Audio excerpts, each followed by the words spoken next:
شكرا للزميل محمد سعدون الكواري.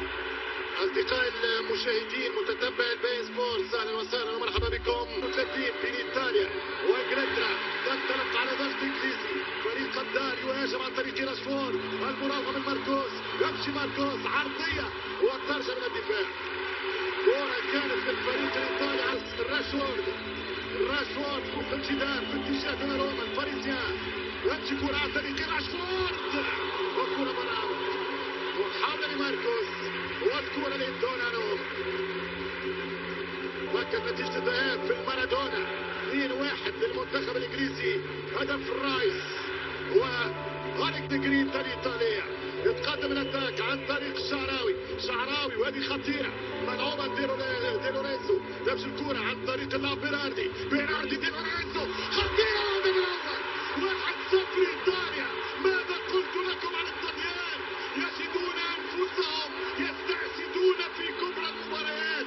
كرة إيطالية نموذجية، كونتر اتاك كونتر بيدي دي إيطاليا الإيطاليان، ويسجلون 1-0 عن طريق البومبر الجديد سكاماكا. جول 1-0 لإيطاليا. أي كونتر أي مرتدة وصلت من الجناح، دخلت من شعراوي، وصلت لستيفان، حط الكرة في اتجاه دي لورينزو، شاطر بيراردي دي لورينزو الكرة ممتازة في وسط السيمتر 6 أمتار، يضربها سكاماكا. جول راتي لإيطاليا.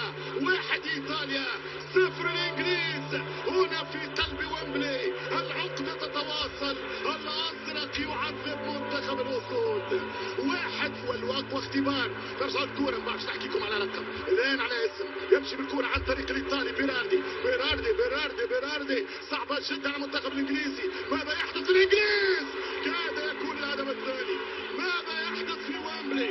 إيطاليا تقدم درس، وإيطاليا تقدم مباراة العمر، مباراة التصفيات من سنوات لم في فضيحة جديدة في المراهنات، ولكن يحسب لهم شيء للأمانة أنهم صادقين مع أنفسهم. وضمت خطيرة والدفاع الصادق حكم البنالتي. ضربة جزاء إنجلترا بيلينغهام.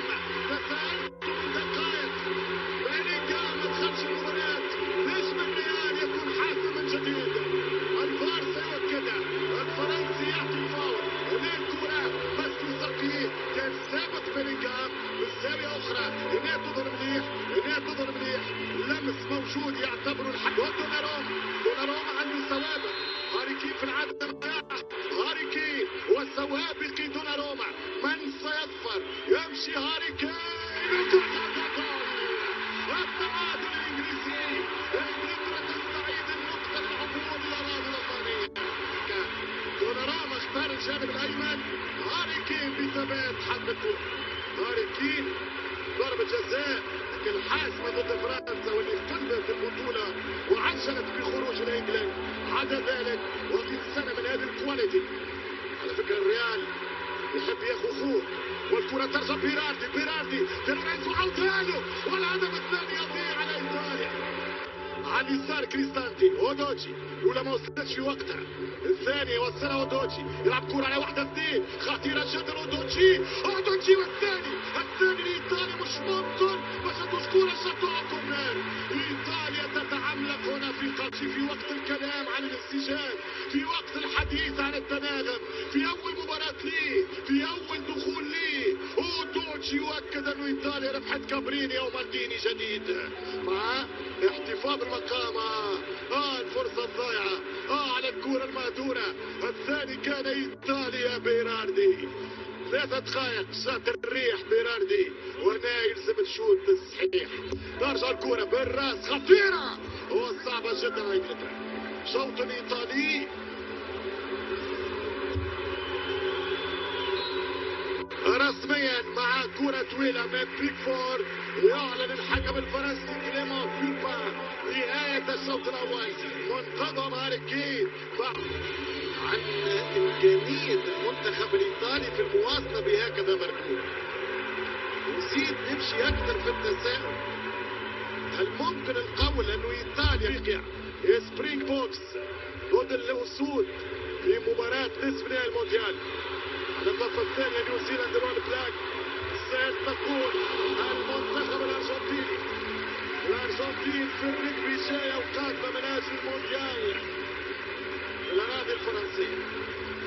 الكرة المستطيلة أيضا اختراع إنجليزي مثلما هي كرة القدم على الأقل على مستوى التقنين والقانون، لأنه لعبت كرة ممكن مفاجأة طريق باريلا حلوة كرة واحدة اثنين باريلا والدفاع يتصدى، مازالت الخطورة مازال الإصرار. الجرينتا الإيطالية تصنع الفارق. الكونتر اتاك وبيلينغهام يهرب.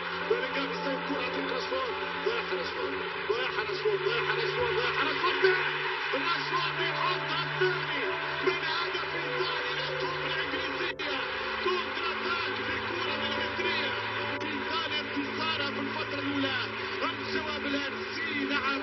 شوف الكونتر اتاك في الفضل يهرب يشوف بيلينغهام على الأطراف يمشي بالكلوار اليسار عن طريق ماركوس راشفورد يفتح الزاوية الدفاع مفتوح مشكل العمق يضرب بين الأعناق ويسجل الثاني للإنجليز بانتصار للتاريخ لحد الآن للمرة الأولى من عام 77. اسكوادرا قد تسقط في الديار الإنجليزية. إيطاليا بالهجوم عن طريق أودوجي. اليوم إيطاليا عوقبت بمبدأ اللي ضيع يقبل. كرة ممتازة إيطاليا دور كرة منيح يمشي شعراوي في الدفاع ترجع كرة مرة ثانية خطيرة جدا والتسديدة والحارس. كرة من جون ستونز ممتازة. هاري كين والمساحات المرتدات. الكرة خطيرة من القادم راشفورد يعودها والكرة برا اوت. هذه طايرة ما فيش يعمل في الشوط الثاني. هاري كين ممتازة جدا في الفضل والحارس يتصدى الحارس لتسديد في دمه. والآن يؤمنون ويسيرون ويدبرون هذا الانتصار التاريخي الغايب من 46 عام أمام إيطاليا في ملعبهم. هاري كين يمنها. هاري كين الثالث. هاري كين يضرب الريكورد 24 هدف في ويمبلي. الريكورد مان العبة تشيربي مشكل، العبة ستوني مشكل، العبة سكالفيني مشكل. كارثة وسط الدفاع مش ممكن يا سكالفيني يغلط والقائد يسجل ويقود انجلترا الى انتصار تاريخي. خلاص 16 نقطة. الليدرات والصدارة في المجموعة الثالثة بالانجليز. المنتخب الاوكراني 16 نقطة. الطليان 10. الطليان مطالبين الان بالانتصار على مقدونيا الشمالية ثم التعادل امام الاوكران. على اليمين اورسوليني وصل كرة عن طريق الهجوم. الهجمة للمنتخب الايطالي محاولة التوغل من كين يسدد والكرة تسجل. حضور الحارس بيكفورد هاري ترجع الكرة للانجليز. كان ممكن يسجل هاتريك والمباراة تكتفي بالثلاثية الانجليزية. هنا ويمبلي هنا رسميا انجلترا للنهايات وهنا خسارة التاريخ لإيطاليا من حضور الأصعب لسباليتي منذ إشرافه وتعويض روبرتو مانشيني. هذا من نجوم اللقاء. يبعد عن مين بالظبط؟ انا بالظبط حصلت معايا حوار مع سوق.كوم او مش حوار يعني تجربة كده انا دخلت فيها والحقيقة يعني كانت فيها حاجات كتير جدا ايجابيه وحابب ان انا اعرفكم بيها النهارده وهقول لكم فعلا على حاجه في الاخر ما كنتش متوقع تماما ان هي تحصل منهم. الموضوع ابتدى ان انا من كام شهر قررت ان انا اشتري كام منتج كده من على سوق.كوم وفعلا اشتريت المنتجات. كانوا 3 منتجات تقريبا ولما جولي يعني اكتشفت ان في منتج منهم مش مناسب ليا عاوز ارجعه. فالحقيقه كلمت خدمه العملاء وبالمناسبه خدمه العملاء مش مصريين دول عرب. انا ما اعرفش الحقيقه يعني اللي انا عرفته فيما بعد ذلك ان هي الشركه اساسا اماراتيه ومقرها الرئيسي في دبي فغالبا خدمه العملاء من هناك من دبي. بس الغريبه اكتر ان انت مش هتحس باي اختلاف غير بس اللهجه لكن هم عارفين كل حاجه عارفين كل التفاصيل يعني اكنك بتكلم مصريين بالظبط. مش هتحس باي صعوبه في ان انت تحاول تفهمهم المشكله باي حاجه بالعكس الناس فاهمين جدا في قمه الادب والاحترام. وفعلا قالت لي هنبعت لك المندوب ياخد منك المنتج للاسترجاع. تاني يوم على طول المندوب وصل اخد مني المنتج وبلغوني ان انا هقعد 48 ساعه علشان يراجعوا المنتج علشان هيتقبل ولا لا. يتقبل من ناحيه اذا كان يشوفوا فيه مشكله، انا عملت فيه مشكله ما، المهم يكون بنفس حالته علشان يتقبل ان هو يرجع.